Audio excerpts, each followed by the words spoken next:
मेरा सर दर्द हो गया जब मैंने देखा कि आज भी कुछ हिंदू उन सूफी संतों की दरगाहों पर माथा टेकते हैं।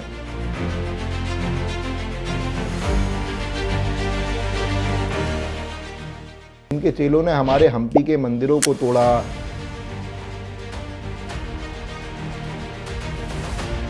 तो उनके शीश को धड़ से अलग कर दिया गया।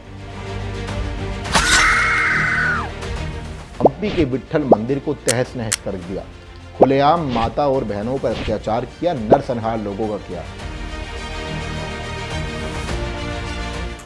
नमस्कार दोस्तों, मैं सनी राठी आप सभी का एक बार फिर से स्वागत करता हूं दी कर्मा पर। दोस्तों, आज मेरे मन में कुछ ऐसी बातें आ रही थी जिन्हें सोचकर कभी कभी मुझे डर भी लगता है तो कभी गुस्सा भी आता है।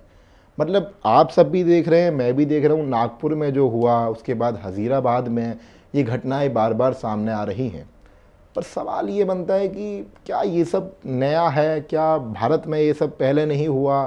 जिस तरीके से हिंदुओं की यात्राएं निकलती हैं, कहीं शोभा यात्रा निकलती है, नवरात्रि के पावन दिन आते ही ये सब खबरें सामने आने लगती हैं।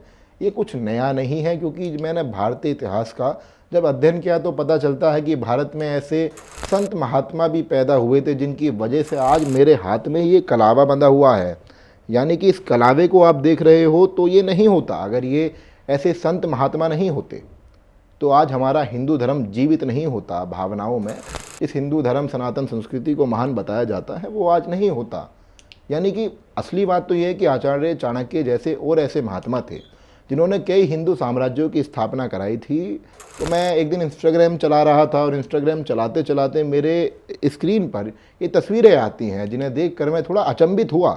आप लोगों ने भी ये तस्वीरें ज़रूर देखी होंगी। आप अगर थोड़ा बहुत धार्मिक वीडियोस देखते हैं या फिर आप किसी के साथ बैठते हैं, किसी ऐसे संत महात्मा के साथ बैठते हैं जो कि भारतीय इतिहास का ज्ञान रखता होगा, तो ये तस्वीरें ज़रूर उन्होंने आपको दिखाई होंगी।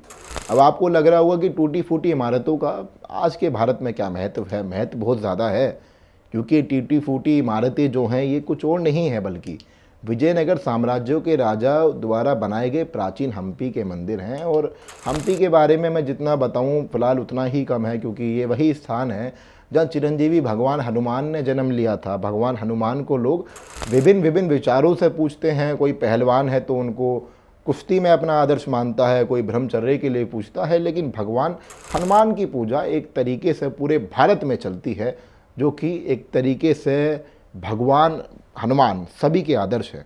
अब उन्हीं की जन्मभूमि से जुड़ा हुआ ये मुद्दा है, ये हम्पी के मंदिर, जिन टूटी फूटी इमारतों को हम लोग आज नज़रअंदाज कर देते हैं। कहते हैं कि क्या महत्व है, आज का भारत है, बढ़ता हुआ भारत है, इतिहास को क्यों ही बीच में लाया जाए। इसलिए मेरा सर दर्द हो गया जब मैंने देखा कि आज भी कुछ हिंदू उन सूफी संतों की दरगाहों पर माथा टेकते हैं, जिनके चेलों ने हमारे हम्पी के मंदिरों को तोड़ा। एक भव्य और खुशहाल हिंदू साम्राज्य पर कैसे 5 मुस्लिम शासकों ने मिलकर हमला बोला, उस साम्राज्य पर कब्जा किया, माताओं बहनों पर अत्याचार किया, एक अकेले राजा को जबरन धर्म बदलने पर मजबूर भी किया गया। जब ऐसी बातें सामने आती हैं तो रोना तो आता ही है, क्योंकि जिसे अपनी संस्कृति से प्यार होगा वो इस बातों को समझेगा। और आप भी अगर इस कहानी को पूरे तरीके से सुनेंगे, इस वीडियो को पूरा देखेंगे, तो आप भी अपने आंसुओं को नहीं रोक पाएंगे। मतलब देखिए, बहुत आसान शब्दों में मैं रोने का शब्द इसलिए इस्तेमाल कर रहा हूँ, रोने की बात इसलिए कर रहा हूँ कि देखिए, क्योंकि अगर कोई भी अपने भगवान की आराधना करता होगा, भक्ति में थोड़ा लीन होगा, आपकी माताएं, आपकी बहनें या हमारी माताएं बहनें पूरे भारतवर्ष में नवरात्रि मनाती हैं, माता की पूजा अर्चना करती हैं। हमारे घरों में कलावे को बांधना एक शुभ संकेत का प्रतीक है कि कलावा हमारी हर कष्ट से रक्षा करता है। लेकिन जब इसी कलावे को बांधने वाले लोगों के साथ नरसंहार हुआ, तो इस कहानी को सुनकर आपके भी आंसू आप नहीं रोक पाएंगे अगर आप अपनी संस्कृति से प्यार करते हैं। तो मैं सीधा कहानी पर आता हूँ दोस्तों। क्या होता है कि एक बार कापिल देव नाम के हिंदू राजा कांपली साम्राज्य पर शासनकाल कर रहे थे, जो कि वर्तमान का कर्नाटक में मौजूद है। कर्नाटक हमारे भारत का ही एक राज्य है। और हम लोग जानते हैं कि मुस्लिम शासक पूरे भारत पर अपना कब्जा जमाना चाहते थे। उनका मकसद था कि वो सभी लोगों को इस्लाम कबूल कराएं।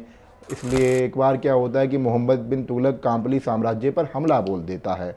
वहाँ राजा कापिल देव को मुस्लिम सल्तनतों की मदद से हरा देता है, क्योंकि कई मुस्लिम सल्तनतों ने मिलकर हमारे राजा पर हमला किया था, इसलिए वो थोड़े कमज़ोर पड़ जाते हैं। इसके बाद क्या होता है कि जब राजा कापिल देव हार जाते हैं तो ये जो मोहम्मद बिन तुगलक था, ये अपना असली चेहरा दिखाता है, जो कि कहते हैं कि बहुत बड़ा सूफ़ी संत का चेला है।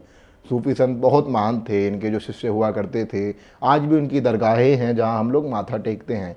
पर आप खुद सोच कर देखिए कि इन हैवानों की हरकतों के कारण ही जो कापिल देव राजा की पत्नी थी ना, उन्होंने अपनी मर्यादा के खातिर जौहर कर लिया, क्योंकि वो जानते थे कि जो मुग़ल थे या मुस्लिम शासक थे, इनका क्या होता था कि ये हिंदू औरतों को हरम में रखते थे अपने इस्तेमाल के लिए, घरों के काम कराते थे, हर वो अत्याचार करते थे जो किसी महिला के साथ ना हो तो ही भगवान की रहमत हो कि किसी को हरम जैसा गंदा स्थान ना देखना पड़े। ये बहुत गलत चीज़ होती थी उस ज़माने में।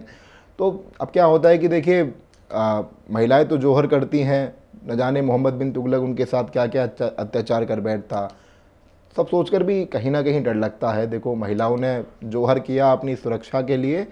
अब क्या हुआ कि मोहम्मद बिन तुगलक जो था, एक तरीके से मौका ढूंढता था कि किस तरीके से लोगों को इस्लाम कबूल कराया जाए। उसने क्या किया, दो सेनापति थे कापिल देव के, हरिहर नाम था, एक का नाम बुक्का था, दोनों भाई थे। उनको दिल्ली लेकर आ जाता है, वह उनसे ज़बरदस्ती इस्लाम कबूल करवा लेता है, हर हथकंडा अपनाया जिससे वो इस्लाम को कबूल करें। पर ऐसा है ना कि परमात्मा सब देखता है, परमात्मा के हाथ में बहुत बड़ी ताकत है जो लोगों को नहीं दिखती, जो कि अदृश्य है। अब बात यहाँ पर आती है कि इन सेनापतियों ने अगर इस्लाम कबूल कर लिया तो दक्षिण भारत के लिए यह समय ऐसा था कि अगर कोई कदम ना बढ़ाता तो सनातन धर्म और संस्कृति का अंत आज दक्षिण भारत में हो गया होता। आज आपको एक भी कलावा बांधने वाला हिंदू नहीं मिलता, ये बात हकीकत है। रोक पाना भी बड़ा मुश्किल था। पर मुख्य किरदार स्वामी विद्यारण्य की भूमिका अब यहाँ से शुरू होगी। दोस्तों, जब हरिहर और बुक्का दिल्ली सल्तनत की हिफाजत के लिए काम्पली लौटते हैं तो उनको हिंदू धर्म की महान शक्ति का अनुभव होता है। वो अपनी आंखों से देखते हैं, इन्हीं आंखों से, जैसे हम लोग बात कर रहे हैं ना, इन्हीं आंखों से देखते हैं कि खरगोश जंगली कुत्ते को भगा देता है। वो सोचते हैं यार ये कैसे हो गया, एक जंगली कुत्ता जो कि शिकार करता है खरगोश का, उल्टा खरगोश ने भगा दिया। पर ये एक तरीके से पूरी भगवान की रची हुई माया थी। भगवान चाहते थे कि ये मिले जाकर, जो हमारे स्वामी विद्यारण्य हैं उनकी शरण में जाएं, उनसे मिलें और जानें कि हिंदू धर्म का कितना बड़ा महत्व है। ये सब देखकर जैसे आप सोच में पड़ रहे होंगे अभी कि ऐसा हो सकता है क्या, एक खरगोश एक जंगली कुत्ते को भगा सकता है। इन्हीं सवालों को लेकर हमारे दोनों सेनापति हरिहर और बुक्का भी नदी किनारे बैठे स्वामी विद्यारण्य से सारी घटना का जिक्र करते हैं। तो स्वामी जी कुछ इस प्रकार कहते हैं, देखो मैं जानता हूँ तुम लोगों को, क्योंकि मेरे पास एक तेजस्वी शक्ति है और शक्ति थी उनके पास, क्योंकि वो ही नींव रखने वाले थे विजयनगर साम्राज्य की। वो कहते हैं कि तुम अपने आप को भूल चुके हो, तुमने इस्लाम कबूल कर लिया है, खुद को पहचानो, क्योंकि अगर तुम लोग आगे नहीं आए तो ये सनातन संस्कृति को कोई नहीं बचा सकता। अपनी तेजस्वी शक्ति और आशीर्वाद से उन्होंने हरिहर और बुक्का के सारे चक्रों को एक्टिव कर दिया। हमारी बॉडी के भीतर ये चक्र होते हैं, हमें योगा के बारे में बताया जाता है। इन्हीं चक्रों को केवल उन्होंने अपने मार्गदर्शन से एक्टिवेट कर दिया। तो सोचिए हमारे स्वामी विद्यारण्य कितने विद्वान रहे होंगे, कितना तप और तपस्या उन्होंने हिंदू धर्म को बचाने के लिए करी होगी। अब आगे क्या होता है कि शुद्धिकरण का भी एक प्रोसेस होता है। जब किसी को जबरन इस्लाम कबूल करा दिया जाता था उस दौरान, आज भी ऐसा होता है कि जब किसी को मुस्लिम धर्म में जबरन डाल दिया गया है, अत्याचार उसके साथ हुआ है, वापस जब वो हिंदू बनता है तो शुद्धिकरण होता है, क्योंकि हिंदू धर्म सबसे पावन धर्म है। ये बात हम नहीं कहते, पूरी दुनिया में ये माना जाता है। अब स्वामी जी के नेतृत्व में हरि और बुक्का ने विजयनगर साम्राज्य की नींव रखी। इसमें स्वामी जी ने हरिहर प्रथम को राजा नियुक्त कर दिया था, यानी कि जो पहले राजा रहे विजयनगर साम्राज्य के वो हरिहर प्रथम थे।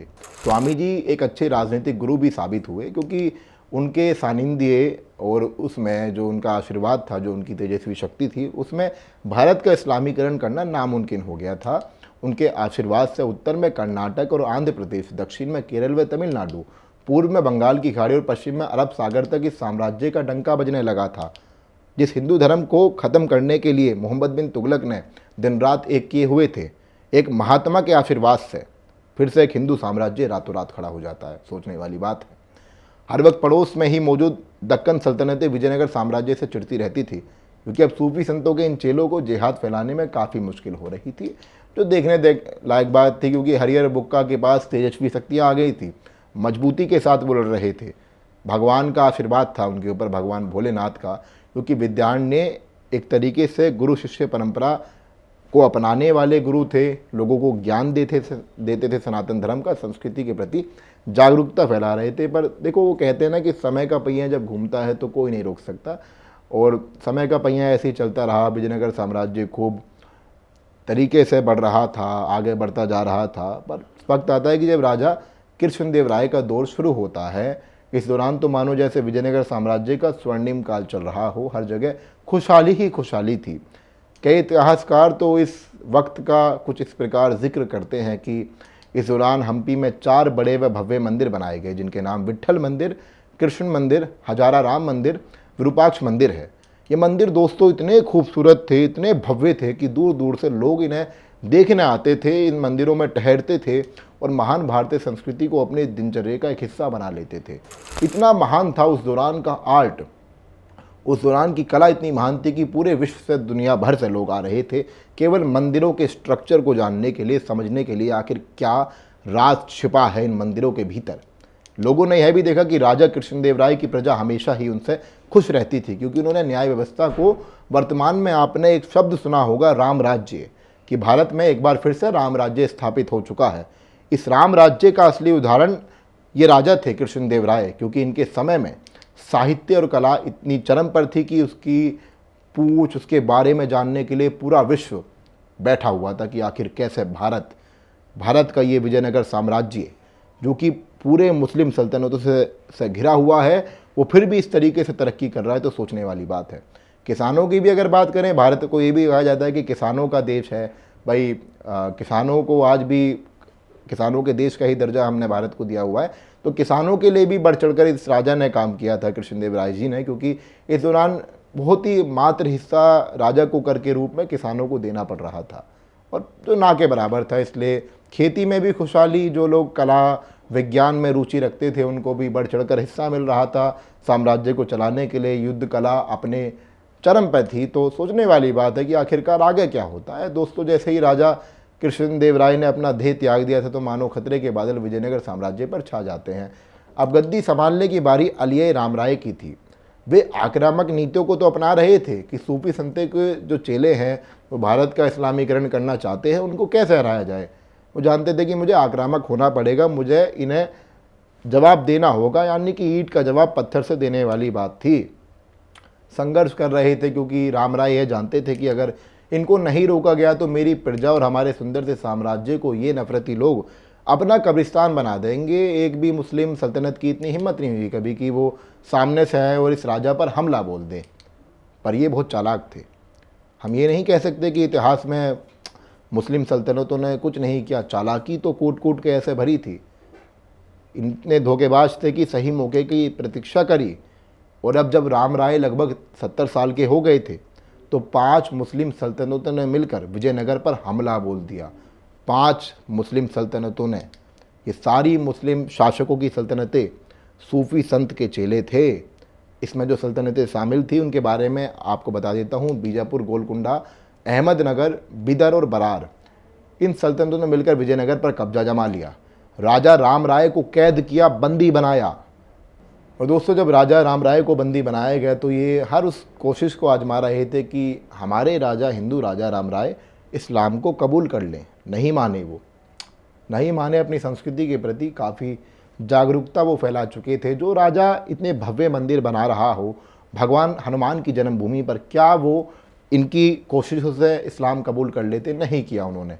और जब नहीं किया ना इस्लाम कबूल, तो उनके शीश को धड़ से अलग कर दिया गया। ये इनकी हैवानियत थी, जिसे आज भी नज़रअंदाज किया जाता है, माथा दरगाहों पर ऐसे टेका जाता है। फिर तो खुला जिहाद इन लोगों ने पूरे शहर पर किया था। सूफी संतों के ये चेले पूरे शहर को लूटने लगते हैं। हम्पी के विट्ठल मंदिर को तहस नहस कर दिया। खुलेआम माता और बहनों पर अत्याचार किया, नरसंहार लोगों का किया। इन हैवानों ने किसी को भी नहीं छोड़ा था। दोस्तों, अगर इतिहासकारों की माने तो कहा जाता है कि हम्पी शहर की सड़कों पर वहाँ के नागरिकों की लाशें सड़ने के लिए पड़ी रहती थी। लगभग 6 महीने तक ये महान साम्राज्य हम्पी शहर जलता रहा। आपको मेरी बातें मजाक अगर लग रही हैं ना, तो आप पुर्तगाली यात्री सीजर फ्रेडरिक की किताब को ज़रूर पढ़ें। वो इस दौरान भारत में ही थे, वो सब देख रहे थे। इनकी किताब को अगर आप पढ़ेंगे तो जान पाएंगे। और वैसे भी हम्पी के मंदिर अगर आप दोस्तों घूम कर आएंगे कभी, अपनी संस्कृति से अगर आप प्रेम करते हैं, थोड़ा भारत के असली कला इतिहास को जानना चाहते हैं, तो ज़रूर जाएं कर्नाटक। और हम्पी के मंदिर आपको बता देंगे कि किस तरीके का जिहाद वहाँ पर सूफी संतों के चेलों ने फैलाया था, जो कि एक ऐतिहासिक बात है, ऐतिहासिक दृष्टि है। मैं देख रहा हूँ कि आज भी देश में इतना कुछ चल रहा है। जैसे हमने वीडियो की शुरुआत में ही बात की थी कि भाई नागपुर में ऐसा हो रहा है, हज़ीराबाद में ऐसा हो रहा है। और लेकिन सोचने वाली सबसे बड़ा डबल स्टैंडर्ड तो यहीं पर आता है। अगर हम इन ऐतिहासिक बातों का जिक्र किसी के सामने कर दें, आप अपने कॉलेजेस में, यूनिवर्सिटीज़ में, तो मैक्सिमम लोग आपको कहते हैं कि ये अनपढ़ है, इसके भीतर सांप्रदायिकता है।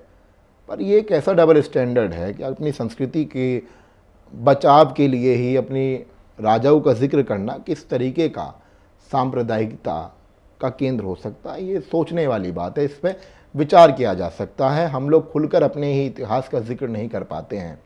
अगर आपके साथ भी ऐसा होता है तो हमें कमेंट करके ज़रूर बताएं। साथ ही सनातन धर्म के प्रति जागरूकता फैलाने में हमारे प्रयास के लिए हमारे चैनल को ज़रूर सब्सक्राइब करें और वीडियो को लाइक और शेयर भी करें, क्योंकि एक लाइक से आपके हमें हिम्मत मिलती है एक अगला वीडियो बनाने की, भारत के इतिहास में हर उस अनकहे किस्से को आपके सामने साझा करने की जो कि आपसे छिपाया गया। धन्यवाद।